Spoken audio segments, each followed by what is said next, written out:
ইনি হচ্ছেন হাসনাবাদের তৃণমূলের এক পঞ্চায়েতের প্রধান। তার এই ভাইরাল ভিডিও, যদিও ভিডিওর সত্যতা যাচাই করেন নিউজ 18 বাংলা। তিনি কি বলছেন যে আবাসের টাকায় বাড়ি না করলে এফআইআর হবে, এটা হুঁশিয়ারি তার। কি বলছেন একবার দেখাই। আমি আপনাদেরকে বলছি, যাদের ঘরের তালিকায় নাম আছে, সরকারি টাকা নিতে 1 পয়সা কাউকে দিতে হয় না। আপনারা কাউকে একটা টাকা দেবেন না। যদি কোনো নেতা, কোনো মেম্বার, কোনো কি বলবো হুনু আপনাদেরকে বলে যে টাকা না দিলে ঘর পাবি না, আমার কাছে চলে যাবেন, ঘর পাইয়ে দেওয়ার দায়িত্ব আমার। আর আপনারা যদি টাকা দিয়ে থাকেন, ঘর না করে থাকেন, আপনাদের নামে কিন্তু এফআইআর হবে। এটা আমার কথাটা লিখে রাখুন, দরকার হলে আমার কথাটা আপনারা রেকর্ডিং করে রাখতে পারেন।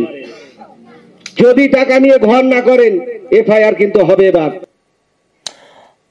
আমি কথা বলবো অনুপমের সঙ্গে। অনুপম, এর আগেও গতকাল টাকি পুরসভার একটা অভিযান আমরা দেখিয়েছিলাম। টাকি পুরসভার কর্তারা বলছেন একজন মহিলাকে যে আপনি টাকা নিয়েছেন আবাসের, তারপরে বাড়ি করেননি, আপনি টাকা ফেরত দিন।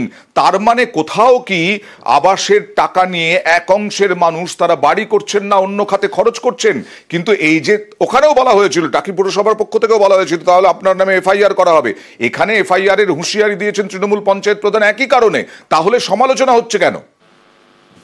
হ্যাঁ দেখো অনদা, এখানে সব থেকে বড় প্রশ্ন যেটা হচ্ছে এই যে টাকি পৌরসভার কালকে যে অভিযানে নামলো, তারপরে আজকেই যে হাসনাবাদের বেলিয়া পঞ্চায়েতের যে প্রধান অলিউল মন্ডলের যে ভাইরাল ভিডিওটা প্রকাশ্যে তিনি সবাই বলছেন মাইক ধরে যে আবাসের টাকা যারা নিয়েছে তারা যদি বাড়ি না করো তাহলে তাদেরকে নামে তাদের এফআইআর হবে। এবং এই আবাসের নামের তালিকায় নাম তোলার জন্য কোনো নেতা বা কোনো মেম্বার যদি টাকা চায় তারও বিরুদ্ধে ব্যবস্থা নেবে দল, এবং সরাসরি আমাকে জানাবেন, আমি তার বিরুদ্ধে অভিযোগ নেবো। তার মানে কোথাও একটা কিন্তু সমস্যা অবশ্যই আছে।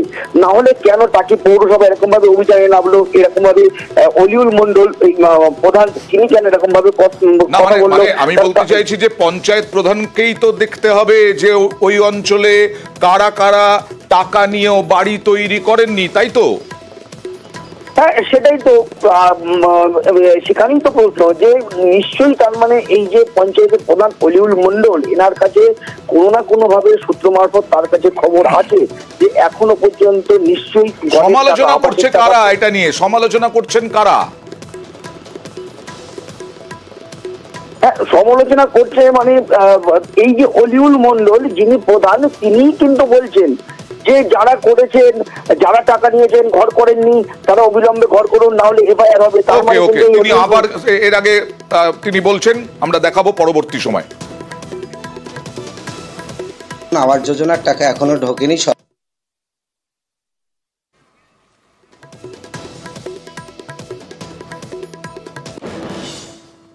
আর আবাসে ক্ষোভ, বিভিন্ন জায়গায় ক্ষোভ, আবাসের তালিকায় নাম নেই, অনেক মানুষের ক্ষোভ রয়েছে। তাই এবার আলিপুরদুয়ারে কমপ্লেন বক্স চালু হলো। কমপ্লেন বক্স একদম নাম ধরে ধরে, ঠিকানা ধরে, আপনাদের যোগ্যতা আছে কিনা সেই সব নিয়ে কমপ্লেন করুন। আলিপুরদুয়ারে মনিটরিং সেল। সরাসরি চলে যাব প্রতিনিধি রাজকুমার কর্মকারের সঙ্গে কথা বলবো। রাজকুমার, এই প্রথম বোধহয় রাজ্যে যতদূর আমার মনে পড়ছে যে এরকম কমপ্লেন বক্স চালু হলো, কেন করতে হলো, কি বলছেন প্রশাসনের পক্ষ থেকে বলা হচ্ছে?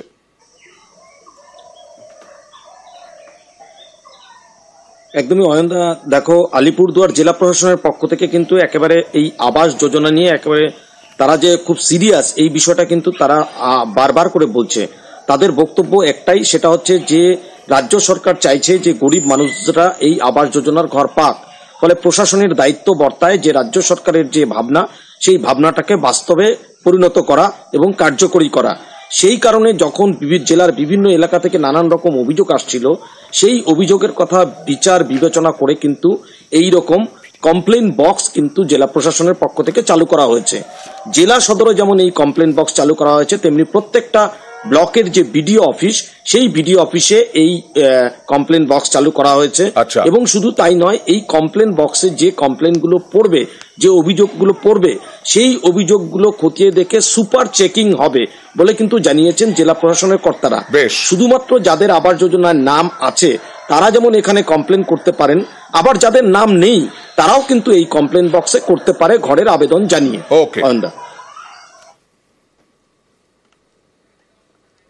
ভাঙা ঘরে থাকি প্লাস্টিক দিয়া, যদি হাওয়া সন্ধ্যায় যদি কুকুর সন্ধ্যায়, এই জন্য আপত্তি করি। এই যে ঘরের নাম টাম দিলং, ঘরের পাবারের জন্য তো দিলং আশা করি। আমাদের বাড়িতে সার্ভে করা হয়েছিল প্রথম লটে, তো সার্ভে করার পর ছবি টবি সব তুলে নিয়ে গেছিল, কিন্তু পরে নেক্সটে যখন আবার সার্ভে আসে তখন আর আমাদের নাম নেই। সেজন্য আবার রিপিট আমরা অবজেকশন জানানোর জন্য এখানে আসছি। কিছু কিছু বাড়ি আছে যাদের পাওয়ার যোগ্য, তারা তাদের নামটা হয়তো নেই, তাদেরকে বলা হচ্ছে তারা বিডিও অফিসে এসে তারা তাদের একটা আবেদনটা করে যাবে, এবং তারা যাতে পায় তার জন্য সরকারও মানে এটা ভালোভাবে চেষ্টা করে যাচ্ছে। ডিএম এর হাত দিয়ে এইগুলো সমস্ত পাঠানো হবে সরকারের কাছে। সমস্ত গরিব মানুষ যাদের আবাস নেই তাদের প্রত্যেকেই এই আবাসটা পায়।